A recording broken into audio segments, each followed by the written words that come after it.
devotees. How are you doing?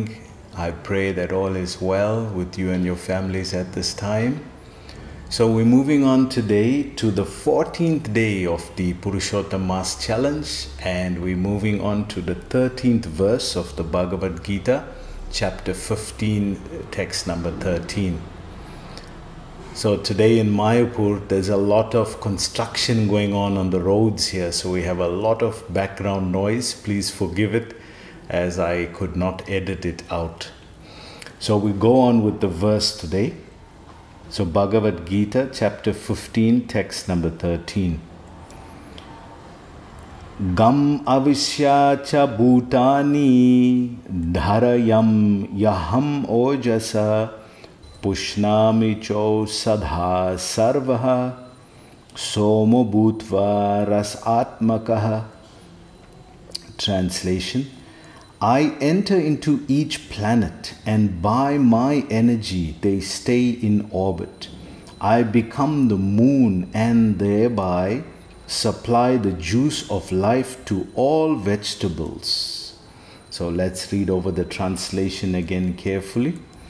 Translation: I enter into each planet, and by my energy they stay in orbit.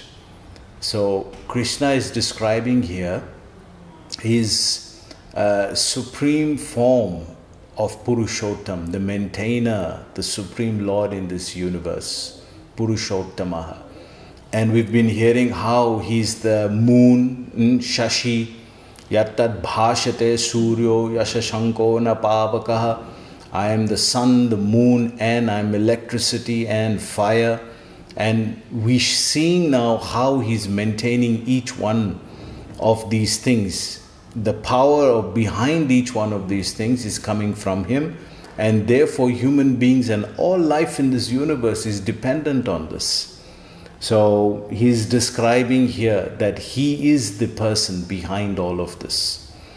So Prabhupada goes on to say, so the translation goes on to say, I become the moon and thereby supply the juice of life to all vegetables. So we were saying that the taste that is there in all vegetables is actually coming from the moon. So the moon is the one that gives taste to the vegetables. So we were saying how that the sun and the moon were the two eyes of the Lord.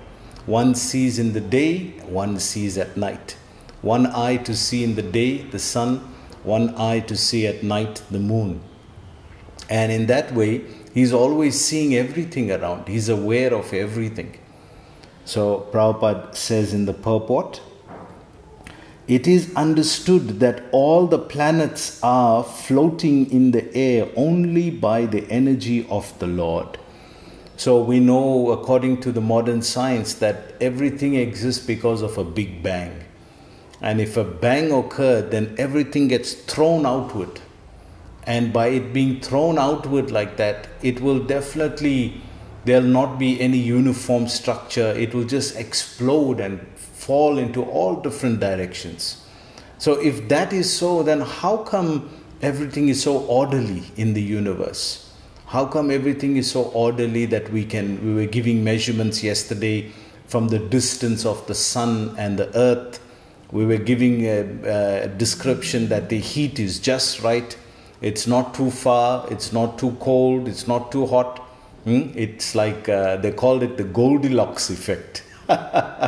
You remember when we were in school, nursery rhymes or the school stories, that of Goldilocks. The porridge was not too hot, not too cold, it was just right.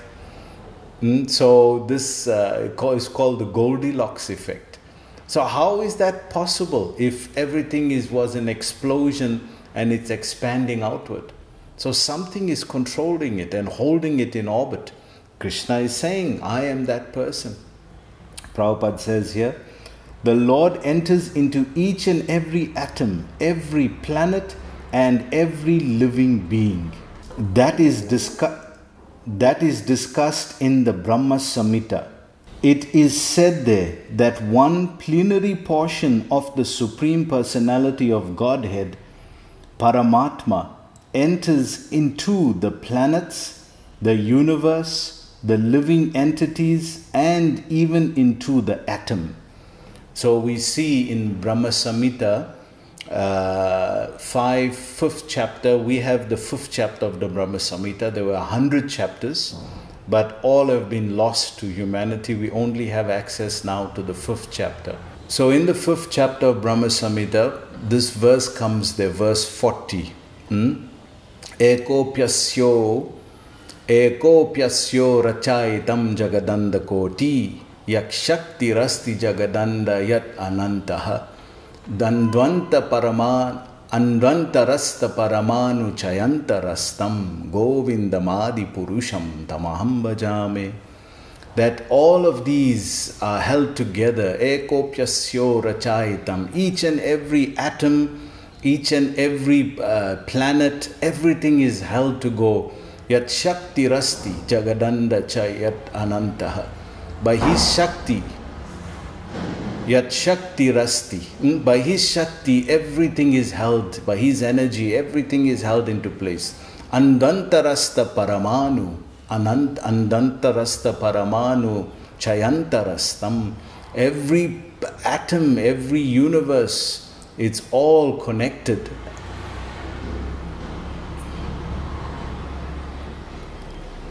Every atom, every universe, every planetary system, every planet, it's all connected and held together by Govindamadi Purusham Tamaham Bhajame. We see a similar verse coming in verse number 35 as well. Yasya prabhav prabhavato jagadanda koti koti ashesha vasudha vibhuti binnam tat brahman nishkalam manantam ashesha bhutam govindamadi purusham tamaham bhajame. So this is also describing how the Lord holds all this together by his plenary portion, and by the different Vishnu features he enters into all the planetary systems. So Prabhupada goes on to say, so due to his entrance, everything is appropriately manifested. When the spirit soul is there, a living man can float on the water.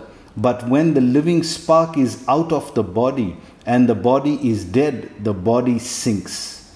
Of course, when it is decomposing, it floats, just like straw and other things. But as soon as the man is dead, he at once sinks in the water. Similarly, all these planets are floating in space, and this is due to the entrance of the supreme energy of the Supreme Personality of Godhead. His energy is sustaining each planet just like a handful of dust. So Prabhupada is giving the analogy of a dead man. When the soul is in the body, the person is able to float. But when the soul leaves, the person sinks. Just like that, the Supreme Spirit, the Super Soul, is connected to this whole universe, is like his external body. Prabhupada goes on to say, if someone holds a handful of dust, there is no possibility of the dust falling. But if one throws it in the air, it will fall down. Similarly, these planets which are floating in the air are actually held in the fist of the universal form of the Supreme Lord. By his strength and energy, all moving and non-moving things stay in their place. So by his strength and energy, everything is held together.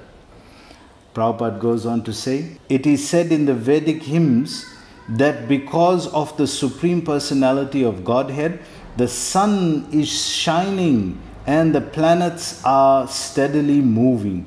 Were it not for him, all the planets would scatter just like dust in air and perish. Similarly, it is due to the Supreme Personality of Godhead that the moon nourishes all vegetables. Due to the moon's indifference, the vegetables become delicious. Without the moonshine, the vegetables can neither grow nor taste succulent. Human society is working, living comfortably and enjoying food due to the supply from the Supreme Lord. Otherwise, mankind could not survive. The word Rasatmikaha is very significant. Everything becomes palatable by the agency of the Supreme Lord through the influence of the moon. So we see how the Lord is influencing everything, holding it together and giving taste by this moonshine, giving taste to the vegetables and plants. So I hope you enjoyed today's class. Please join us again tomorrow. Hare Krishna.